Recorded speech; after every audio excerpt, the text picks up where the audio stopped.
9 tumbler 10 tumbler மாங்காய் இருந்தது, 2 tumbler கூட இருந்தது. அதனால் வேண்டி ஒன்று போட்டேன். காரம் கம்மியாக தான் இருக்கும். ரொம்ப காரமாக இருந்தால் நல்லா இருக்காது, தொண்டையெல்லாம் எரியும். உப்புலாம் எல்லாம் அதே அளவு தான் வருது. அது கடுகு அதே மாதிரி 3/4 டம்ளர் வறுத்து பொடிச்சிருக்கு. அது கொண்டக்கடலையும் அதே மாதிரி ஒரு பிரட்டியாச்சு. இப்போ இது எல்லாத்தையும் போட்டு கலந்து கொட்டி கலரணும்.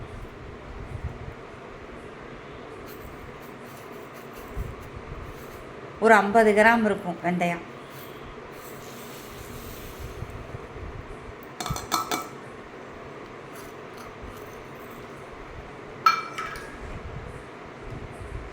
மஞ்சப்பொடி 2 ஸ்பூன்.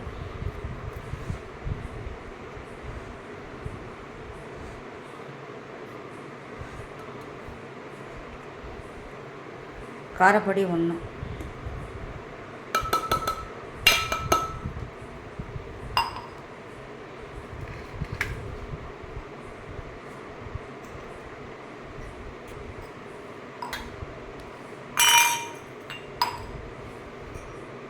பத்து டம்ளருக்கு 1 தான் போட்டிருக்கேன் காரப்பொடியெல்லாம். அதே மாதிரி இந்த கடுகு பொடியும் அதே மாதிரி தான். மிச்சம் இருந்தால் கடுகு பொடி எடுத்து குழம்புக்கு செலவழிச்சுக்கலாம். 3/4 டம்ளர் போட்டு வறுத்தேன். அது நிறைய 1 டம்ளர் வந்துடுத்து கடுகு பொடி, பெருங்கடுகு.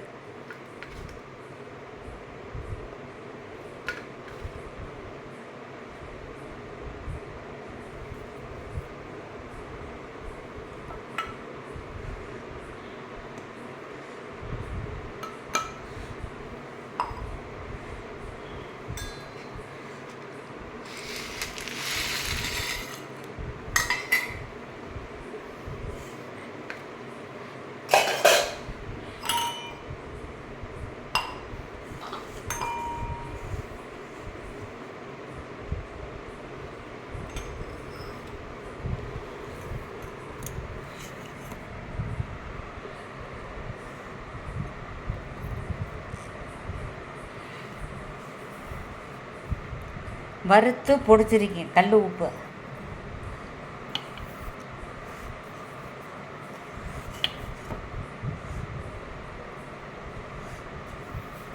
பத்து டம்ளர் 9.25 டம்ளர் மாங்காய்க்கு 1 டம்ளர் தான் சால்டு உப்பு மாதிரி பவுடரை ஆக்கி கல் உப்பை வறுத்து பொடிச்சு கரெக்டாக அது 1 டம்ளர் வந்துருக்கு. இது கரெக்டாக இருக்கும்.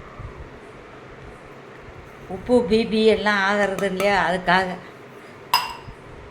ரொம்ப உப்பு ஒரு அரை டம்ளர் உப்பு குறைச்சி தான் போட்டிருக்கேன்.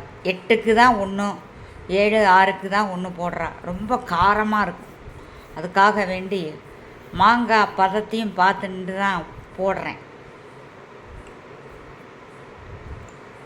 நல்லா இது புளிப்பு மாங்காய் தான். ஆனால் கொஞ்சம் நாள் ஆகிடுத்து, மரத்துலேருந்து பறித்ததில் நாள் ஆகிடுத்து, கொஞ்சம் 15-20 நாள் ஆகிடுத்து. உடனே போட்டோம்னா இன்னும் கொஞ்சம் கூடத்தான் உப்பு காரமெல்லாம் போடணும்.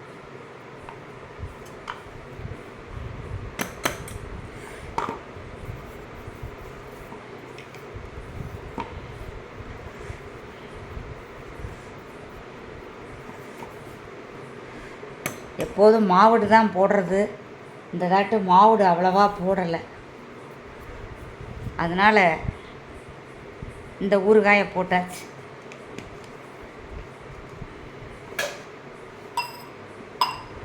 இந்த டம்ளர்லேயே 1 டம்ளர் ஆயில்.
எல்லோரும் 8 6ன்னுலாம் போடுறா.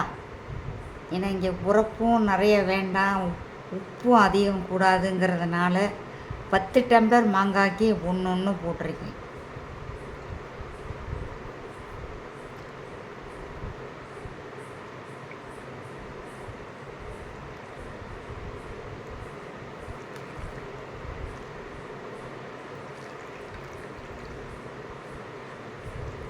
சாதாரண மாங்காய் ஊறுகாய்னா அது கடுகெல்லாம் தாளித்து கொட்டி இது பண்ணால் ஒரு மாதிரி சலிச்சு தான் ஆயிடுறது.